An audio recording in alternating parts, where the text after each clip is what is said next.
Приветствую, народ, у себя на канале.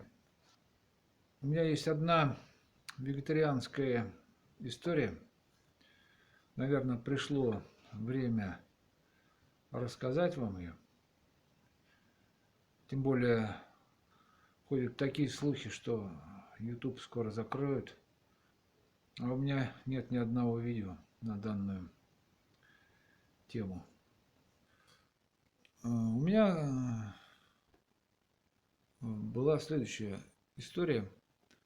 Я еще в 90-х годах повстречал некоторых людей, которые заставили задуматься об этом.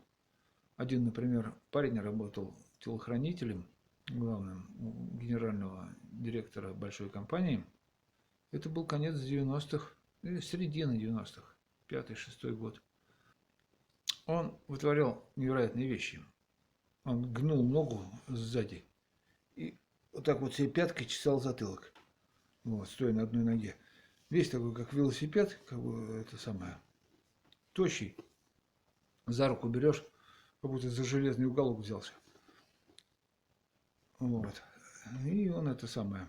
И про него говорили, он говорит, я говорю, это что за хрен, говорит.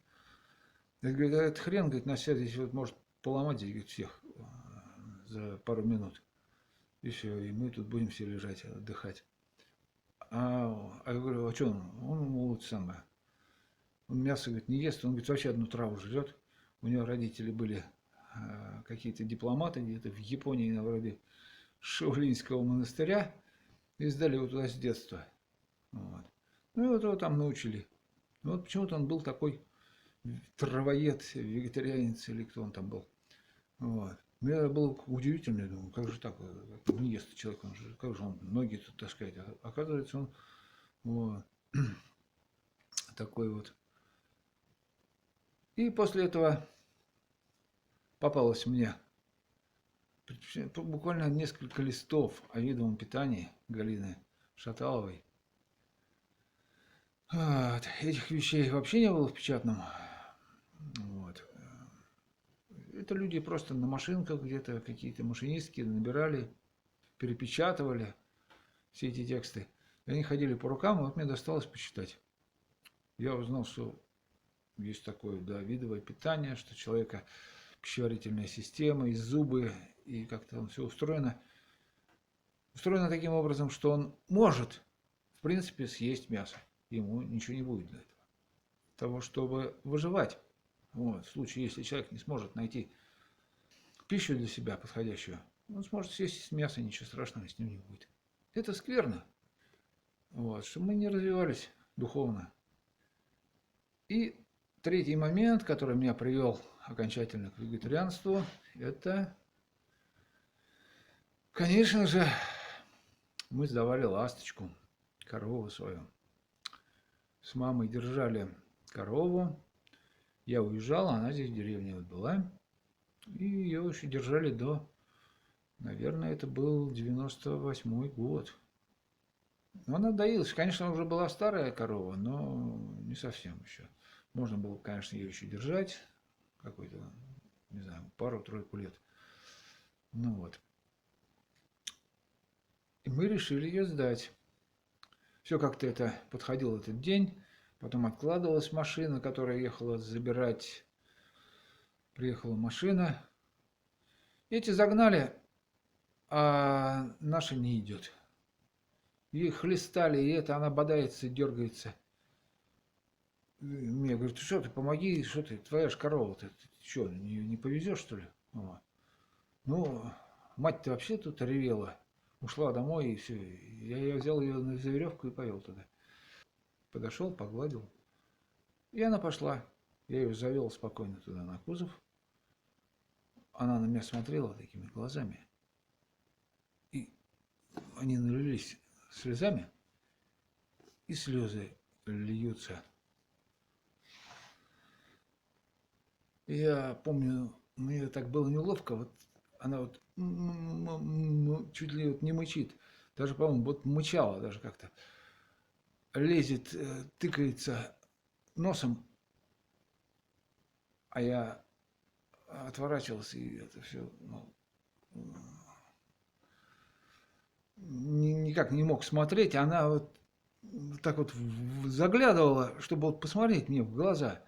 Вот эти плачущие глаза, как слезы льются. И я отвернулся, и эту веревку снял, и оттуда быстренько: что же ты делаешь-то? Куда ж ты меня? Вот. Потом мы поехали туда на мясокомбинат, нас там взвесили их, увели в цех, ну там в загон куда-то. Приехали, получил я деньги, и вот как Иудушка приехал домой. Мать говорит: все сдал? Я говорю: да. И она как заревела, и я как заревел вместе с ней. Это же как член семьи, это какое-то предательство. И мы эти деньги просто вот так небрежно брали, шли, покупали какую-то самогонку и пили целый месяц. Потом так все эти деньги ушли. Ну, дело даже не в деньгах, а вот в этом осадке. И после этого я перестал есть мясо. А у меня сложились все вот эти кирпичики в моей жизни. Я не ел просто мясо. Ел яйца, рыбу. Вот. А помню, было, наверное, ну, на одной из там, ну, может быть, 3 или 4 раза это было, где вот это обилие спиртного нужно было чем-то закусывать. И я один раз взял какое-то крылышко курицы и это самое, и закусывал так, грыз. Вот. Может быть, ел, не помню сейчас. Ну, наверное, ел. Пускай ел. Вот. Так было несколько раз у меня. В основном каждый раз все с пьяну. Вот. И меня сфотографировали. Вот где бы я ни стал говорить, что вот я не ем мясо или вегетарианец, сбрасывают до сих пор так называемый компромат на меня, что да дед, вот же он ел, это было еще вот в том-то году. Вот. А он говорит, что он не ел никогда. Ел, ребята, 5 даже, пускай 7 раз ел. Вот. Ел я курицу, да, и майонезом питался, и яйца ел. Это уже последние, может быть, ну, лет 7-8, вот, как перестал рыбу есть. Когда говорят: вот тебе что, не хочется, там, что-то вкусненького, шашлычка, там, то-то все. Я могу честно сказать, что теперь уж сейчас уже нет, не хочется. Даже наоборот, такое чувство отвращения. Даже вот к хорошо поджаренному, с приправами. Ну, наверное, отвык, но дело не в этом. Если бы даже хотелось, я бы все равно себя бы ограничивал в этом. Потому что если человек приходит к пониманию того, что это плохо для для твоего духовного развития, для тебя, как бы это ни было вкусно, он же не станет этого делать. Так же, как в ситуации со спиртным, о котором мы поговорим в какой-нибудь еще следующей серии. Если человек понимает, что ему это не нужно, по страхам смерти, можно сказать, только можно будет заставить принимать алкоголь. Это можно продолжать до тех пор, пока ты не в курсе дела и не понимаешь, что ты делаешь. И по поводу комментариев, скорее всего, я отключу, наверное, их, потому что, ну, я и так уже устал доказывать по поводу вот этого все, вот этих вот бесконечных шуточек, которые все время: а где ты берешь B12, да вот ты там умрешь, тебе потому что не хватит каких-то белков. И я уже от этого измучился. Я вот смотрю другие видео, там кто-то оставляет, там пишут всякую вот эту вот всю чушь. Вот. Я, во-первых, никогда даже сильно и не заморачивался по этому поводу, что мне там что-то не хватит.